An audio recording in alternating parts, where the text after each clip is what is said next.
Обмеление Иссык-Куля, оно есть, но больше такого цикличного характера. По Смогу, вы знаете, сегодня работает проект Всемирного банка $50 миллионов. Бишкекский ТЭЦ, у него сейчас выхлопные газы не превышают предельно допустимые концентрации. Бишкек ТЭЦ был передан мэрии Бишкека. Они сейчас ведут с разными компаниями переговоры по замене фильтров. Запасы золота на сегодня около 980 тонн. Сегодня добыча золота упала, и это влияет на экономическую часть нашей страны тоже. Я думаю, к 2030 году мы не только восстановим те мощности, которые были, но увеличим. Здравствуйте, добро пожаловать в нашу студию.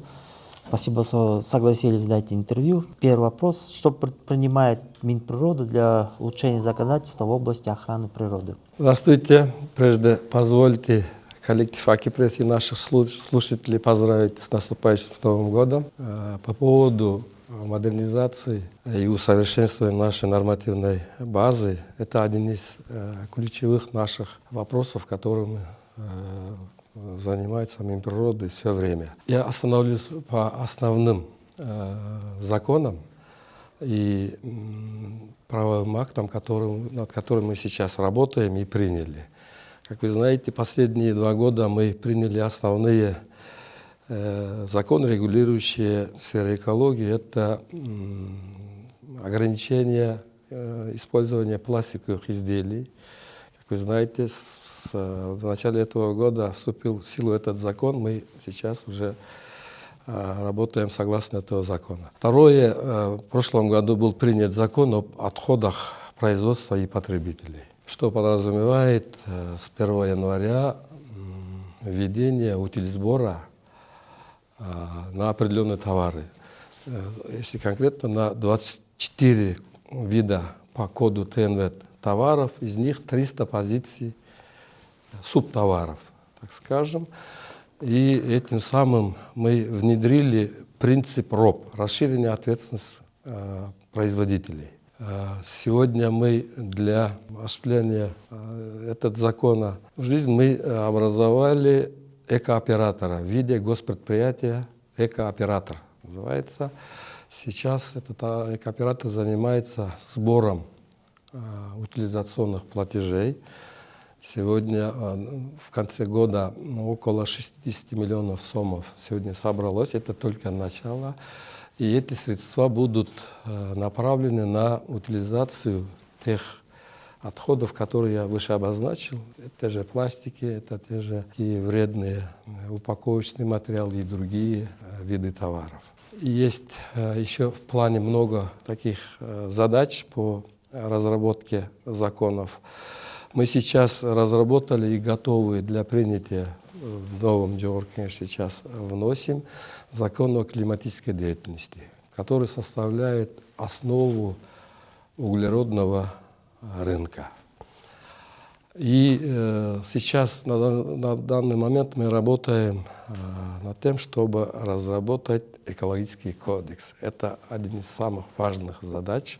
Сегодня сам драфт этого закона уже разработан. Мы сейчас в разных процедурах его адаптируем, чтобы внести Джеоргии. В сфере недропользования мы все время адаптируем и модернизируем, усовершенствуем нормативные акты в этой сфере тоже. Основной закон – это закон о недрах. Сегодня тоже пакет изменений готовы для внесения Джеоргии. Но в перспективе тоже один из основных задач – мы должны принять кодекс о недрах. Потому что сегодня требования в этой сфере, они все должны идти с нашими партнерами в регионе. Поэтому сегодня Узбекистан и Казахстан приняли кодекс, мы сейчас разрабатываем. Это основные наши деятельности в сфере нормативно-правовой базы. Такой вопрос. В октябре Кыргызстан представил свой обновленный, определяемый на национальном уровне вклад ОНУФ 3.0. Цифры отличаются от предыдущих обязательств. С чем это связано? Вот к 2030 году страна планирует сократить чистые выбросы парниковых газов на 18% относительно базового уровня и до 30% при международной поддержке. Вы правильно отметили, это тоже один из документов, которого мы в этом году приняли. Это стратегический страновой документ. УНУФ 3.0, это определяемые на национальном уровне вклады. УНУФ 2.0 были цели до 30 года сокращение выбросов до 16%, в УНУФ 3.0 это 18%. Но конечная цель к 2050 году мы должны прийти к углеродной нейтральности. В обеих случаях основная цель заключается в этом. УНУФ 3.0 от второго мало чем отличается, но есть кое-какие изменения в сфере адаптационном плане. Это все было изменено и усовершенствовано ввиду частоты стихийных бедствий и других явлений. Ну, в этом году мы видели, климат был сухой, да? Вот, исходя из этих реалий, был составлен УНУФ 3.0. Это основной стратегический документ перед рамочной конвенцией изменения климата. Все остальные действия климатической деятельности будут исходить от этого документа. Вот уровень воды в озере Иссык-Куль падает. Какой план по спасению озера есть у министерства? Обмеление Иссык-Куля – это один из таких больших задач. Мы в этом году разработали и утвердили концепцию развития экологической и экономической системы Иссык-Куля. Как раз таки на этой неделе мы собираемся провести первое заседание с заинтересованными госорганами на площадке Министерства природы. Мы должны во исполнение этой концепции сейчас разработать план мероприятий. Они разного уровня были до этого, но сейчас это такой концептуальный, такой стратегический план будет. Обмеление оно есть, но больше такого цикличного характера. Иссык-Куль, у него описано изменение один цикл это 330 лет. Как вы знаете, в 96-97 годах был пик уровня воды, после этого идет спад. Это как бы такой контролируемый спад, так скажем, но есть некоторые изменения. Ведутся разные изучения, и мы в рамках этой концепции хотим утвердить регламент изучения Иссык-Куля и протокол наблюдения и мониторинга за состоянием Иссык-Куля. Это гидрофизическое состояние, гидрохимическое состояние, микробиология. Есть незначительные изменения. У нас работа ведется с разными институтами международными. Вот недавно была экспедиция Института океанологии Академии наук Российской Федерации. Был сам замдиректор Завьялов своей командой. И мы совместно с ними неделю исследовали этот Иссык-Куль. Сейчас результатами мы поделимся. До этого была экспедиция Лейбницкого университета в Германии. Тоже совместно исследовали. И мы хотим участить вот такие исследования и такой плановый регламент разработать. Такого не было у уполномоченных государственных органов, такого общего мониторинга за состоянием Иссык-Куля не было. Министерство чрезвычайной ситуации по своей функции они наблюдали, Министерство сельского хозяйства, служба водных ресурсов, они по-своему наблюдают, мы по-своему, и мы хотим все это обобщить и сделать такое комплексное исследование. И сейчас принимаются меры по внедрению такой системы мониторинга. Такой вопрос. Кыргызстан сталкивается сейчас с проблемой переработки отходов, особенно бытовых и пластиковых. Какие меры предпринимаются для улучшения системы утилизации и переработки отходов в стране? Улучшение управления отходами тоже один из главных функций нашего министерства. Последние десятки лет у нас в стране наблюдается, в целом мире наблюдается, повышается потребление, и проблемы с отходами, они тоже соразмерно растут. До прошлого года в стране исчислялся порядка 400, по всей стране 400 стихийных свалок. И по принятым мерам сегодня они сократились около 220. То есть ведутся такие направления работы по укрупнению и по усовершенствованию организации полигонов. Как я выше сказал, вот этим оператором РОП мы хотим именно улучшить управление отходов и утилизация именно таких особых вредных отходов.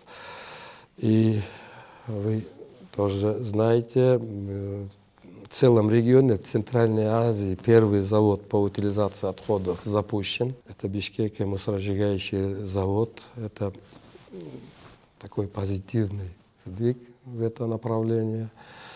И сейчас ведутся переговоры по строительству таких заводов в других регионах, в том числе в городе Ош. Вы сейчас говорите про мусороперерабатывающий завод, который строится в Бишкек-полигоне.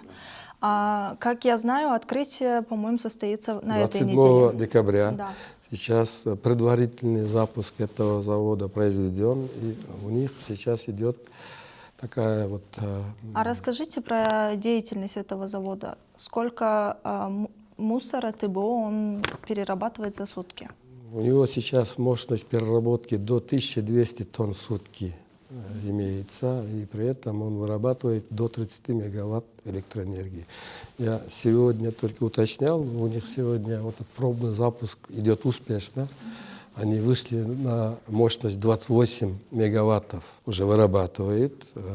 Сегодня мусор около 1000 тонн там перерабатывается. Там есть перспективные там планы. В случае увеличения отходов они могут дополнительно там строить блок и увеличить мощность этого завода. Это все предусмотрено. И тем самым в этом регионе, в Чуйской области, окраине Бишкека, можно считать, основные проблемы с отходами решены. С следующего года действующий полигон будет рекультивирован, будут начинаться рекультивационные работы, и весь мусор с этого региона будет направляться в этот завод. Что происходит с запретом пластиковых пакетов, где законодательство уже вступило в силу? Этот закон сегодня работает, действует, но есть свои определенные проблемы.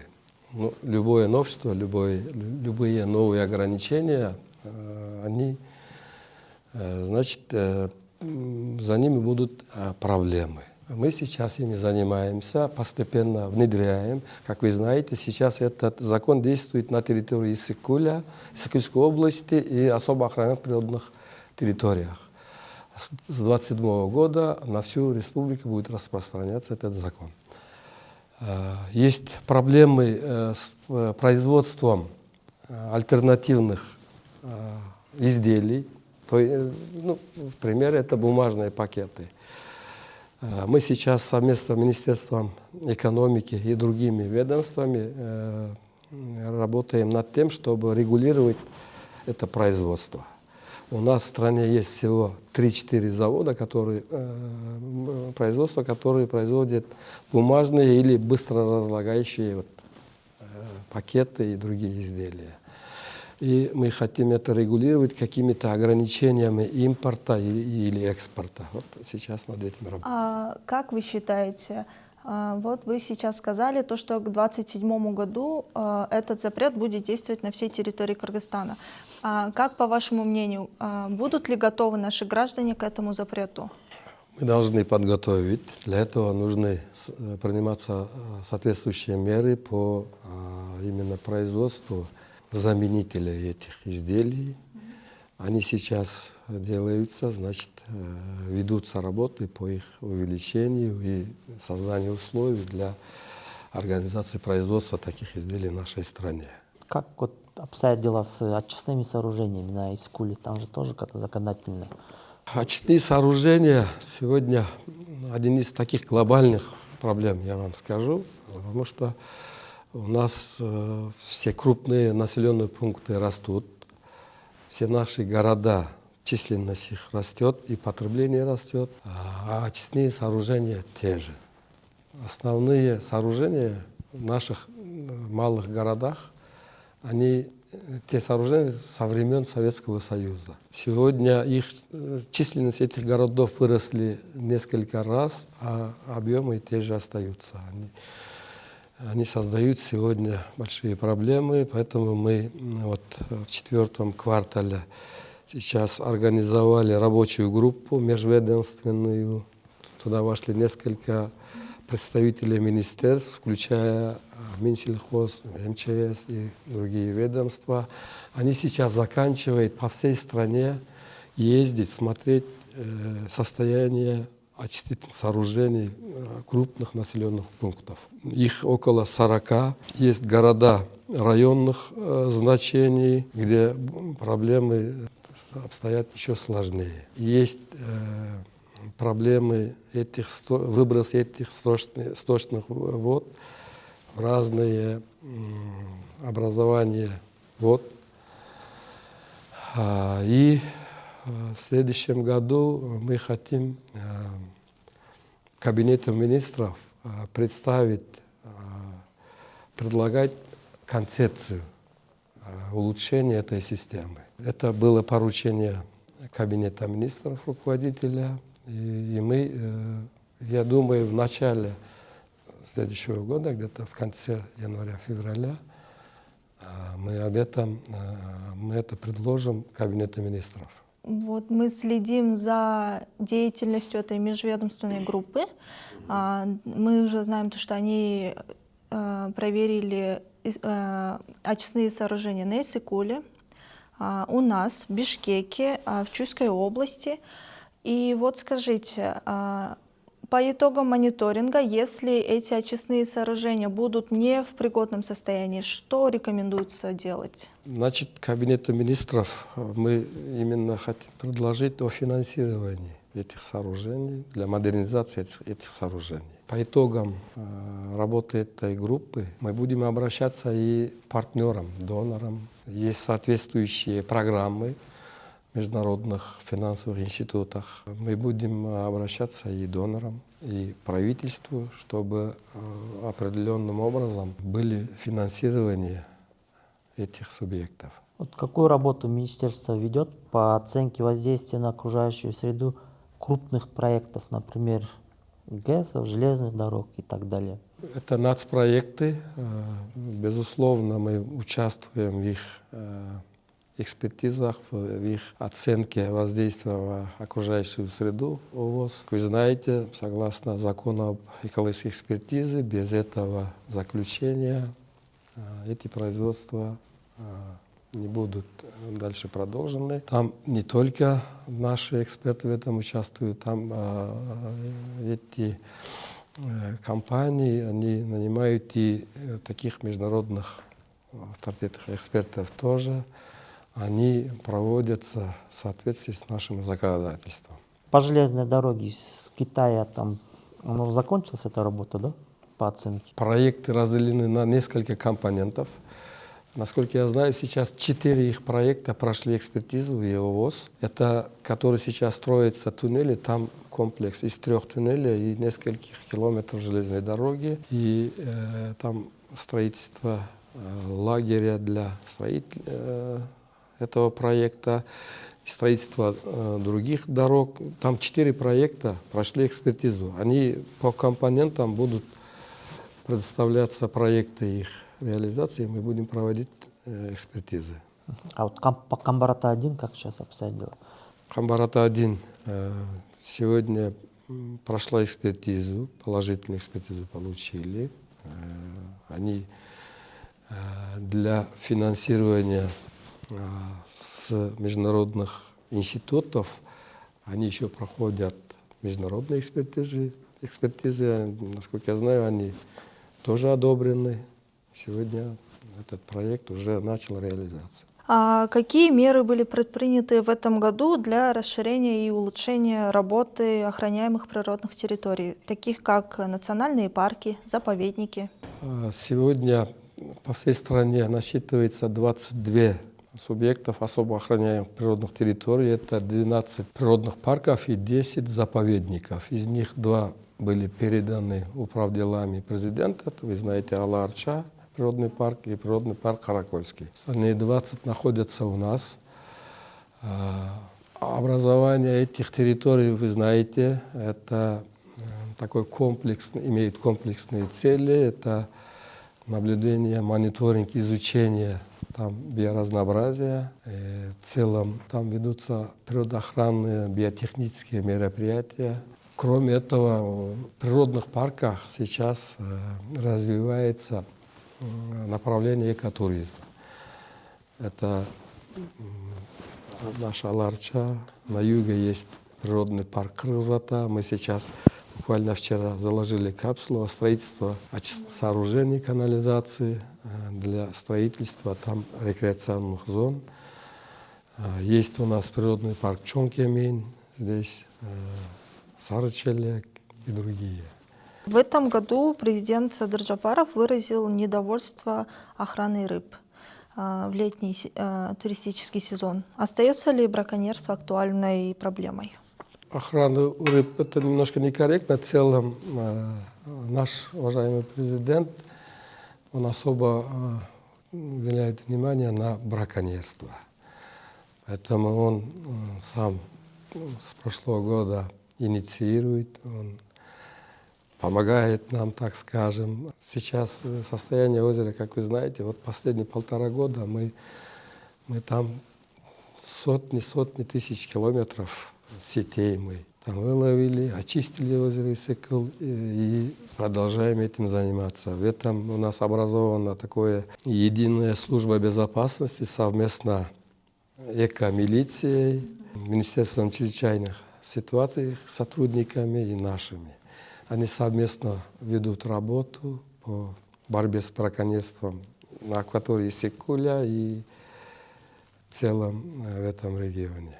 А как сейчас обстоят дела с браконьерством на озере Исыкуль? Ну, наверное, наблюдаете, мы часто публикуем результаты работы этой единой службы безопасности. Они сегодня еще, эти браконьеры еще не остановились. Мы каждый день там находим этих сетей браконьерских, мы очищаем, но мы тоже не останавливаемся, работаем, боремся с этим. Полемика вокруг легальной охоты продолжается. Какая ваша позиция по этому вопросу? Стоит ли вообще запрещать полностью охоту? Это всегда, этот вопрос поднимается. И сегодня мы, экологи, говорим так. Сегодня в стране действует 51 охотхозяйств. Они основные все охотничьи угодья разделены на эти компании. Они ведут у себя на территориях борьбу с браконьерством. Они ведут биотехнические работы, ведут подсчет этих животных и такое планомерное ведется хозяйство тоже. Запретить и своими силами защитить эти территории сегодня невозможно. Эти все объекты, охотничьи хозяйства, они оттуда уйдут. Там они уже долгие годы занимаются этим. Ну, в перспективе мы внедряем разные методы защиты этих наших животных. В следующем году мы запустим рядом с Арчат-Ирташским природным заповедником компанию, которая ведет фотоохоту. Это мировая известная компания. Мы с ними сейчас составляем соглашение и хотим вот это расширить, развить вот эту часть и постепенно заменить фотоохотой. Но всю территорию этим мероприятием заменить не получится, но мы должны за нашими угодьями следить. Будет такое хаотичное браконьерство, если мы все это остановим. В составе нашего министерства сейчас есть всего 130 егерей и охотоведов по всей стране. Сегодня таких возможностей пока у нас нету, но в перспективе мы об этом тоже планируем. Опишите работу Министерства по борьбе со смогом. Что сделано в рамках проекта Всемирного банка, направленный на борьбу со смогом? По смогу, вы знаете, у нас есть межведомственная комиссия, я руковожу этой комиссией. В этом году, вот, недавно мы провели последнее заседание этой комиссии.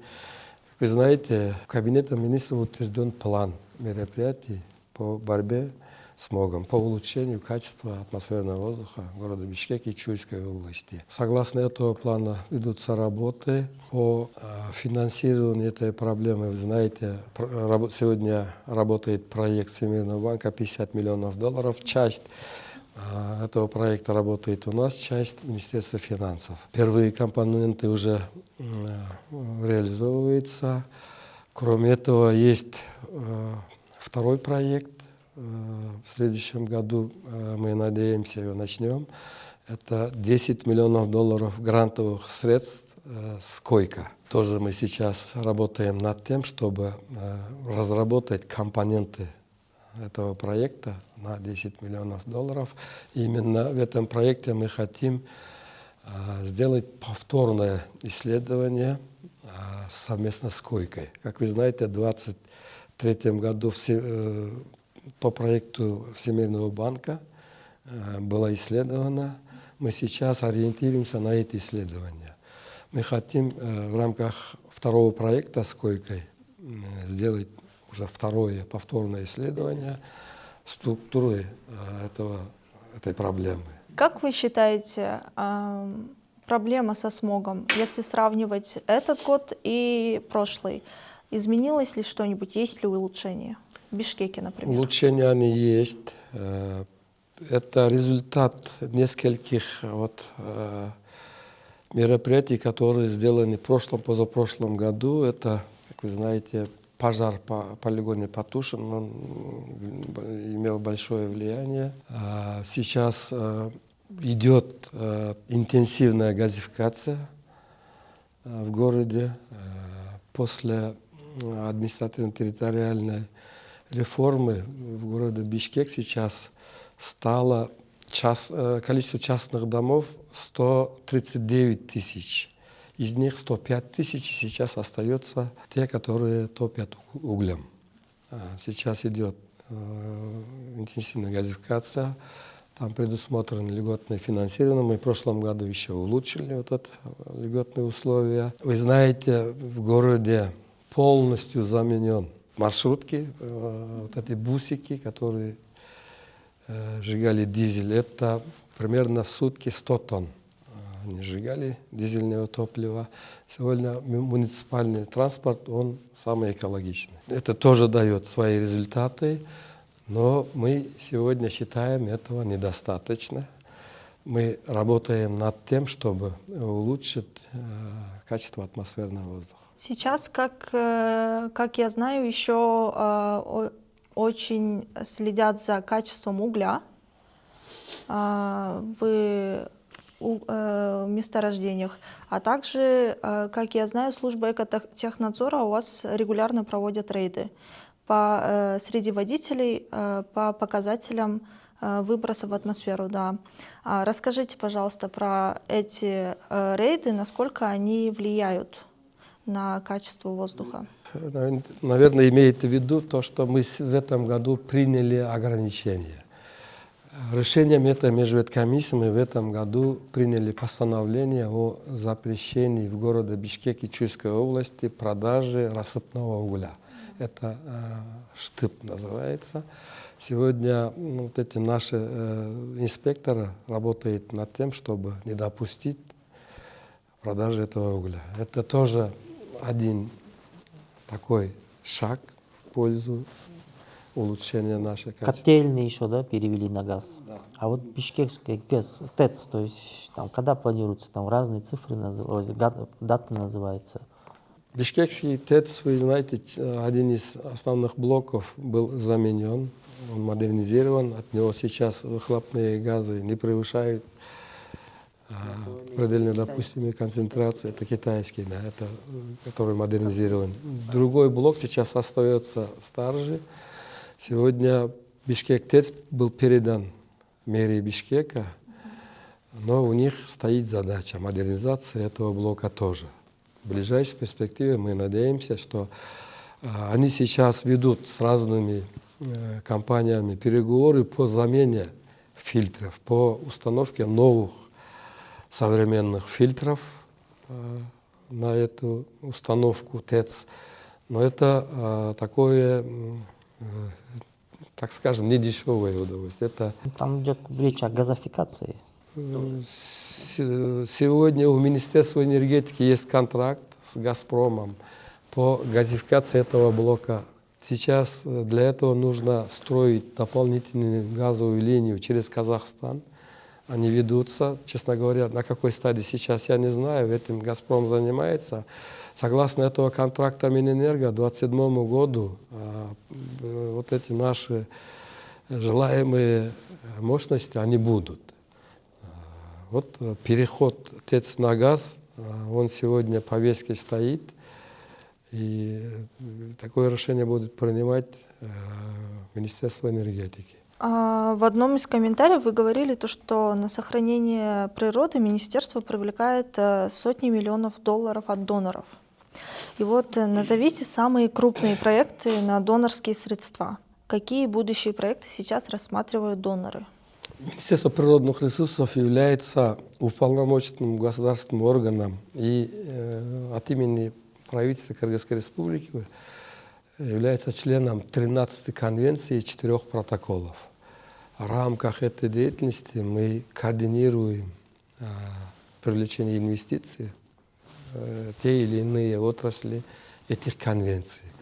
Сегодня много проектов, десятки проектов сегодня реализовывается, много мелких, средних проектов, 3, 5, 7 миллионов долларов. Это в сфере сельского хозяйства, в сфере чрезвычайных ситуаций, в сфере энергетики. Там финансирование не только в климатическом порядке, есть другие направления. Это финансирование зеленой экономики, зеленой энергетики. Сегодня действующих их несколько десятков. По своей направлению я могу вам сказать, в этом году мы провели координационный совет, председателем которого является председатель Кабинета министров, и члены этого совета являются министры. Мы провели координационный совет по климатической деятельности и утвердили страновую программу перед Зеленым климатическим фондом. Это план работы только одним фондом, но этот фонд является самым крупным. Это рамочная конвенция изменения климата, Зеленый климатический фонд. Мы там утвердили 6 проектов перспективных, которые мы будем подавать в сумме 350 миллионов долларов. И направлены в Зеленый климатический фонд. Также климатическое направление есть несколько значимых фондов. Это ГЭФ, Глобальный экологический фонд, есть адаптационный фонд.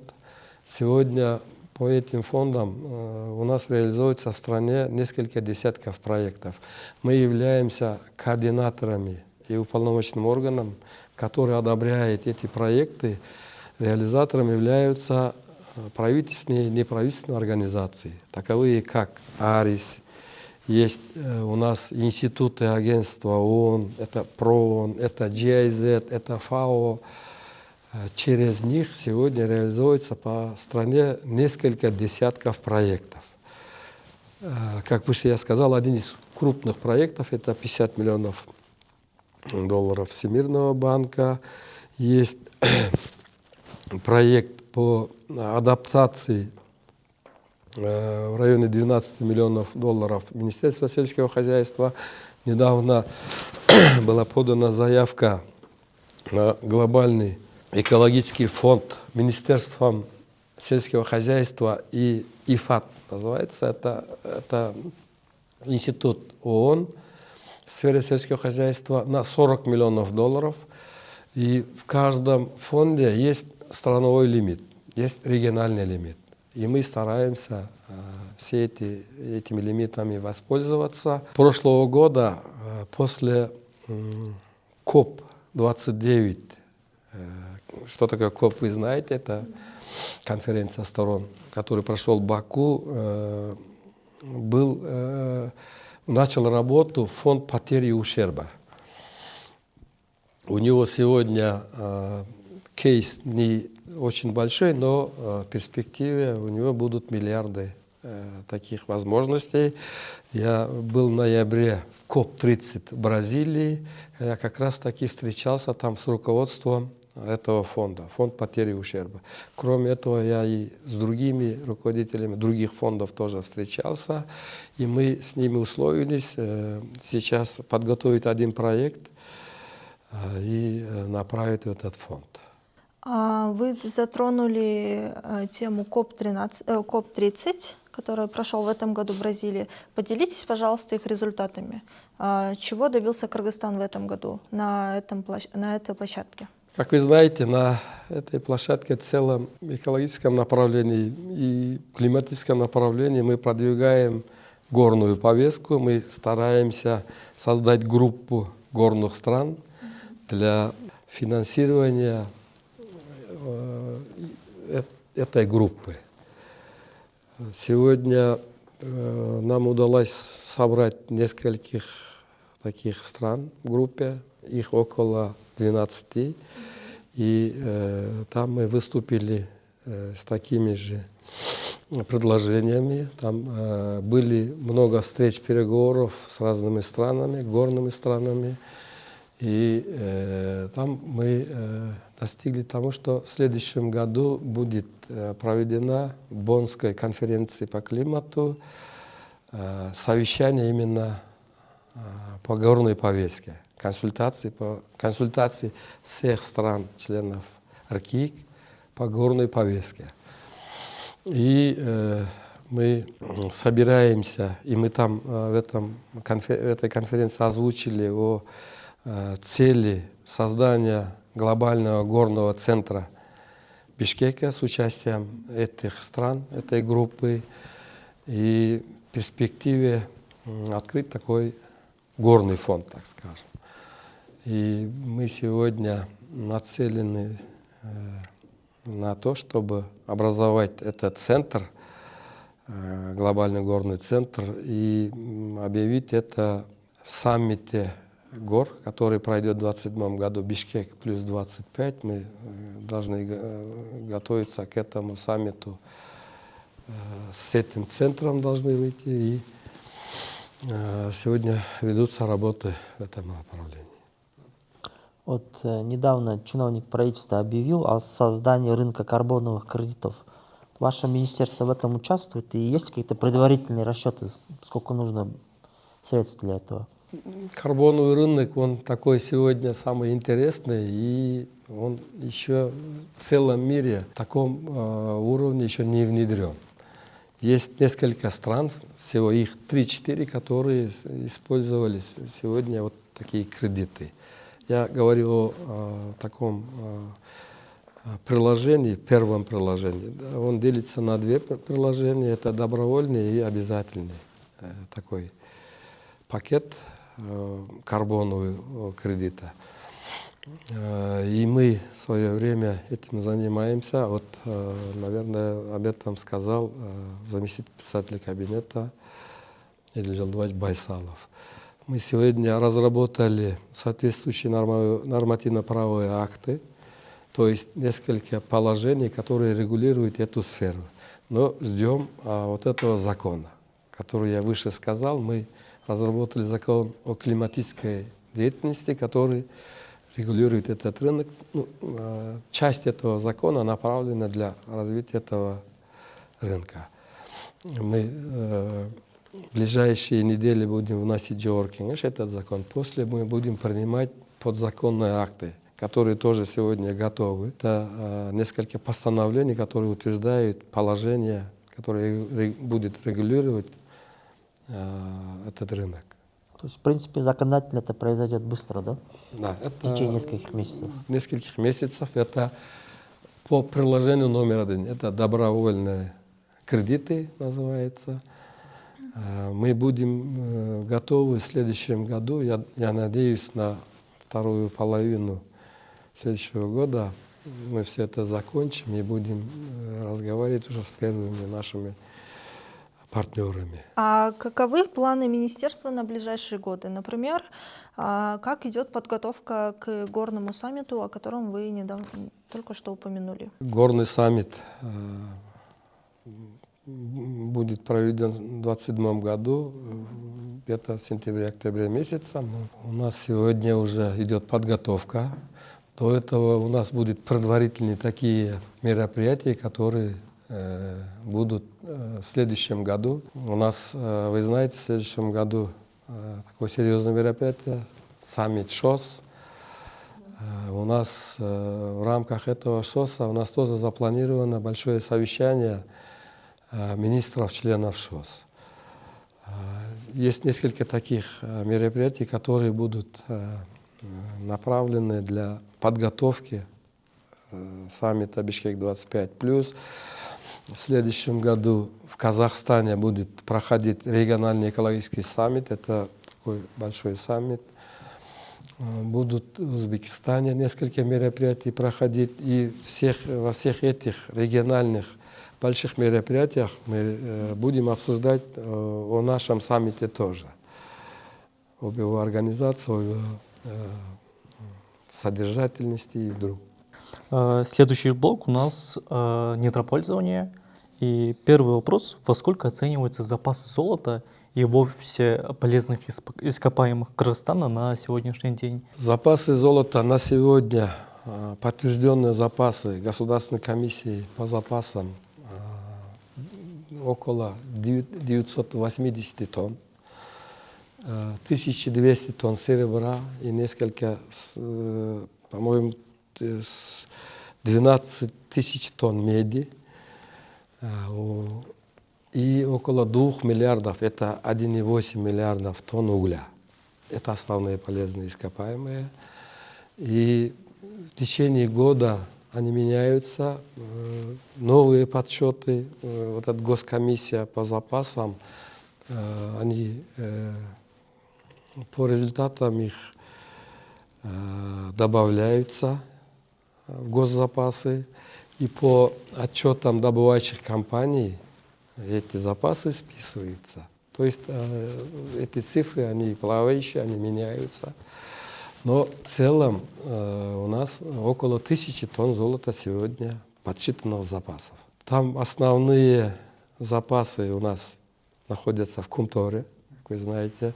В 2024 году по результатам геологоразведочных работ Хумтора прирост запасов был осуществлен на 147 тонн. Сейчас Хумтором исследуются еще новые горизонты, новые площадки, но есть перспективный такой план прироста запасов еще на 180-200 тонн. Мы рядом с Хумтором месторождение Тоголок передали Хумтору. Они сейчас завершили доразведочные работы. По результатам этих работ запасы месторождения Тоголок увеличился на 2 тонны. Буквально в эти дни у нас проходит экологическая экспертиза проекта строительства золотоизвлекательной фабрики на месторождении Тоголок. Кумтор в следующем году собирается там начать строительство фабрики. И есть другие средние, мелкие месторождения золота. Они повсеместно, там ведутся работы по изучению этих месторождений, и в течение года они вносят в Госкомиссию по запасам результаты разведочных работ. А ранее вы говорили, что на месторождении Кумтор снижается уровень добычи. И как вы планируете вот компенсировать это? Может, есть какие-то перспективные месторождения? Они есть, это один из основных задач, над которой мы сегодня работаем. В 2023 году мы добыли 32 тонны золота, в 2024 26 тонн, в этом году тоже планируем 26 тонн. Сегодня добыча золота упала, и это влияет на экономическую часть нашей страны тоже. И мы работаем над этим. Несколько сегодня компаний завершили производство, то есть фабрики по извлечению золота. Со следующего года будет увеличение добычи золота. Я думаю, к 2030 году мы не только восстановим те мощности, которые были, но увеличим. Я думаю, около 35 и выше будет. Сегодня, в этом году уже новое месторождение Солтон-Сары. Там китайская компания Джонджи Майнинг и Кыргыз-Алтын там производство запустили в следующем году. Там будет уже производиться металлическое золото. Есть некоторые компании, они уже увеличивают свои мощности. Это Терексай в порядке около 1 тонны. Больше они начинают добывать. Есть еще несколько крупных проектов. Это месторождение Джамгыр, у них немножко с технической частью проблемы, и вот, построили ЗИФ, у них с минералогией проблемы, они сейчас модернизируют. Планируется строительство фабрики на юге в 2 крупных месторождениях, это Завчарат, это Юнкурташ, это крупные наши месторождения, около 100 тонн в каждом месторождении, это в ближайшей перспективе. У них запасы подсчитаны, у обеих месторождений имеется около 100 тонн. В одной 95, в другой 92 тонны сегодня подтвержденных запасов. Кроме этого, есть мелкие, средние компании, которые уже увеличивают добычу. И мы надеемся, в ближайшие дни мы доведем до уровня 2023 года. А вот какие сейчас условия для получения лицензии, да, на разработку тех или иных металлов? Может? Условия, они всегда модернизируются. Я вам скажу, с 2021 года до сегодняшнего дня действует мораторий на золото, медь и серебро. Мы остановили выдачу лицензии на золото, медь и серебро в частные руки, частные компании. Мы сейчас проводим аукционы в основном по нерудным полезным ископаемым. Это гипсы, известняки и другие отделочные материалы. На месторождение угля тоже приостановили. Мы немножко, как скажем, в этой отрасли приводим порядок.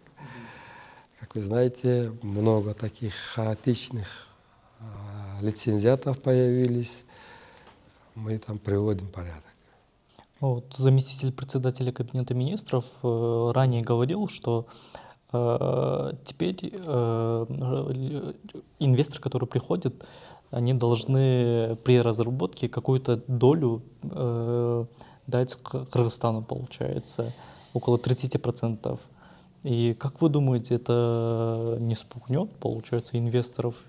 Это законодательно предусмотрено. Согласно закону о недрах, именно месторождение золота и серебра там предусматривает госдолю не менее 30%. На остальные эта норма не распространяется. Есть инвесторы, сегодня много инвесторов, которые приходят, и они готовы работать с государством.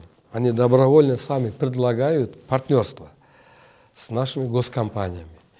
Есть компании, которые сегодня предлагают разработки месторождений золота и других месторождений совместно с Кыргызалтыном. Есть у нас госпредприятие «Кыргызгеология». В этом году создали новую госкомпанию ОСО «Кыргызполиметалл». И это добровольной основе, потому что многие инвесторы хотят работать с государством. У нас сегодня есть много примеров, у нас сегодня есть много практики о совместной деятельности. Как вы знаете, у Кыргызалтына есть несколько совместных предприятий, там есть международные инвесторы, это Алтынкен Кемения, это турецкая компания, тоже всемирно известная компания Терексая. Есть индийская компания, которая является партнером Солтансары. И сегодня Кызыломполь, тоже лицензия выдана Кыргызалтыну. Он сегодня тоже ведет переговоры по совместной деятельности для переработки титаномагнетита. Вот в конце ноября заместитель председателя правительства Жумшбек Ташиев говорил, что в Таласе есть месторождение там, на 10 миллиардов долларов запасов. Там платят меньше 1% да, налогов. Вообще идет ли сейчас речь о том, что какие-то проекты будут пересматриваться, лицензии, которые выдавались раньше, возможно, с нарушениями? Я, честно говоря, это не смотрел. В Таласе есть несколько крупных месторождений, которые оцениваются десятками миллиардов долларов их запасы. Это Джерюй, это тот же Джамгыр, месторождение Джамгыр. Есть Талдыбулак правобережный и месторождение Андаш. Это совокупно запасы двух этих месторождений, Талдыбулак, Андаш, это в районе 75 тонн. Одна лицензия находится у госкомпании, другая у частной компании, но они совместно сегодня работают. Пересмотр каких-то сегодня деятельностей совместных или других деятельностей с компаниями, я не думаю. Если вы имеете в виду в Таласском Джерюе, они сегодня работают успешно, они работают сегодня согласно нашего законодательства, выполняют все требования государства, но ведутся кое-какие проверки, они есть. В техническом, экологическом плане они всегда в свое время проводятся. И какие-то нарушения, конечно, они будут, могут быть не крупные, и принимаются меры, но это никоим образом не отразится на их деятельности, я думаю. А вот на каком этапе находится месторождение Кызыломпол? Вот сейчас получается лицензия у Кыргызалтына, и сейчас в поиске инвестора, да, получается, или? Они сами, Кыргызалтын, своими силами сейчас собирается организовать там производство.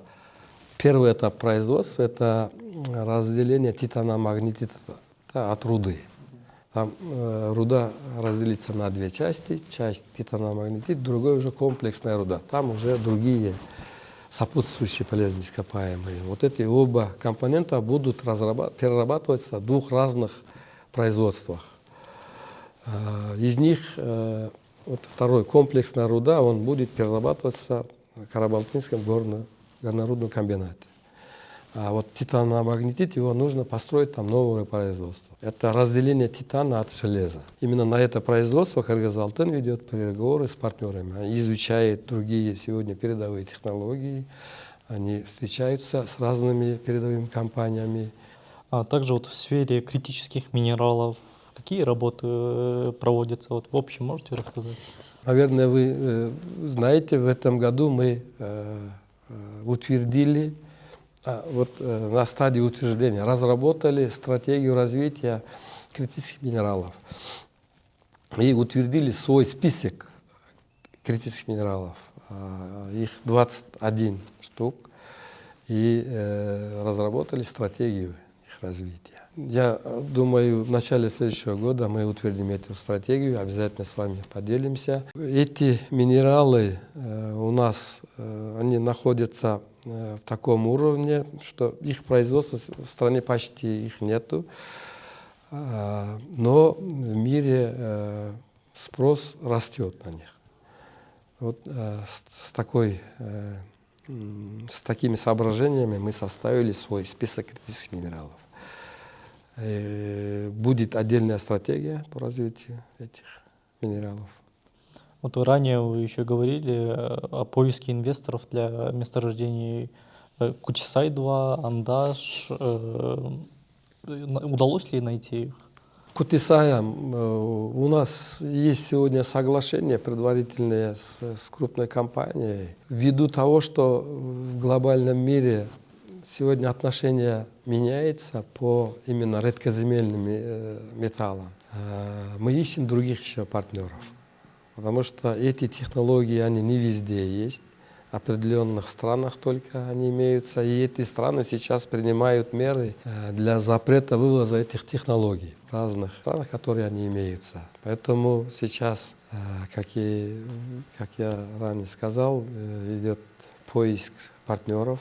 Это перспективное месторождение, там содержание 15 редкоземельных элементов с подсчитанными запасами, около 60 тысяч тонн. Есть рядом площадь, где нужно провести разведки, этим самым будет прирост этих запасов. Андаш — это золоторудное месторождение, я выше сказал, там запасы около 35-40 тонн. Есть еще рядом разведочная площадь, это рядом с Талдыбулак левобережным, это Таласской области. Андаш лицензия находится в частной компании. Рядом у Талдыбулак правобережного лицензия находится у госкомпании, у госпредприятия «Кыргызгеология». Но у них с этой компанией, лицензиатом Андаша, есть совместное соглашение о совместной деятельности.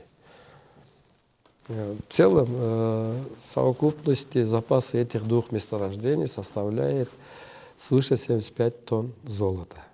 А можете озвучить названия стран, которые интересуются, да, вот, критическими минералами в Кыргызстане, получается, в разработке? В целом, вы же знаете, многие страны интересуются, в том числе Соединенные Штаты Америки, в том числе Европейский Союз. Я был недавно в Лондоне, выступал в Майнекс форуме.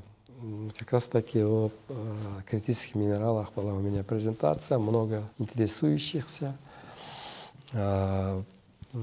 И один из самых главных игроков на этой сфере — это Китай. Много китайских компаний, которые интересуются этими минералами. А что насчет месторождений вот, Северный Акташ, Карангли и Контрабаши? На юге, да, получается, страны? Да. Все три месторождения находятся в Баткенской области.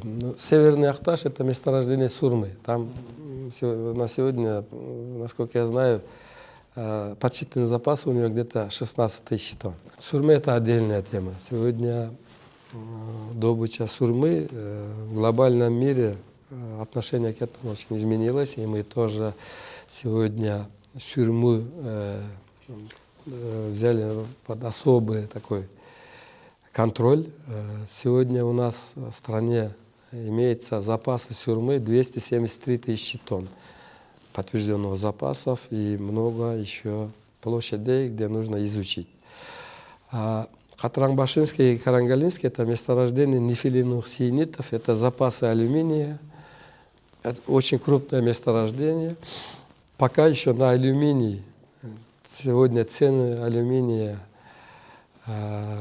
крупным производителям еще для разработки этих месторождений пока экономически еще нецелесообразно, но мы ведем разные встречи, переговоры. Недавно был в Душанбе. Как вы знаете, там есть самое крупное производство советских времен, алюминиевый завод. Они тоже везут сырье из других стран, это они заинтересованы совместно разработать это месторождение. Мы изучаем сейчас это месторождение, но это крупные месторождения алюминия. Сколько там запасы? Сегодня прогнозные запасы, более подсчитанные запасы около 200 миллионов тонн алюминия. Есть в перспективе в разы увеличить эти запасы. Там речь идет о глиноземе, да? Там именно минерал у него нефилиновый сиенит. Глинозема там мало. Если вы это понимаете, нефилиновый сиенит, он такая твердая порода, его разрабатывать такой экономически пока еще не целесообразно. А мы хотим сейчас изучить там содержание глинозема, там, доля в этих минералах, хотим доразведать и тоже предлагать для инвестиций. Вот такое хотелось бы уточнить насчет утилизбора. Вообще у вашего министерства есть позиция по утилизбору на автомобили, о котором говорил Минэкономика в данный момент? На сам автомобиль еще утилизбор не введен. На отдельные комплектующие мы ввели. Это, я как выше сказал, из 24 позиций товаров, несколько из них именно комплектующие автомобиля. Это стекло, это шины, это аккумуляторы, это отдельные позиции товаров. Давайте смотреть результаты этого оператора РОП, результаты работы, и по необходимости можно будет ввести утилизбор на. Еще такой вопрос про Жетимто. Как сейчас там обстоят дела? Идет ли процесс лицензирования, работает ли там государственная компания? Что там вообще происходит? Жетимто лицензия выдана госкомпании, это ГПХРСГеология. Мы там должны провести такие комплексные геологоразведочные работы. Там запасы подсчитаны только в одном из участков. Там их несколько штук, их около 7 участков. Это такое перспективное месторождение. Мы в ближайшее время хотим реализовать. Это нам надо провести несколько лет такие разведочные работы. Но сегодня есть. То есть это не скоро, да, начнется? Да, разработка? это не скоро, но в ближайшее время, в течение 1-2 лет эта разведка не закончится. Поэтому там много работы предстоит нам сделать. Потому что это такое мега месторождение, там прогнозный запас около 5 миллиардов тонн железа. Поэтому такое стратегическое, так скажем, месторождение. Не спеша надо делать, да? В целом наша задача сегодня, день за днем они увеличиваются. Наши функции, как вы знаете, они такие широкие у нас функции. Ответственность, обязательства, они день за днем увеличиваются. Потому что в стране, как вы знаете, растет экономика, сегодня растет промышленность. Это все нагрузка на экологию. Поэтому задач больше становится, и мы должны с этим справиться. Совместно. Вам успехов в новом году. Спасибо большое, что пришли на интервью. Спасибо большое, что ответили на вопросы.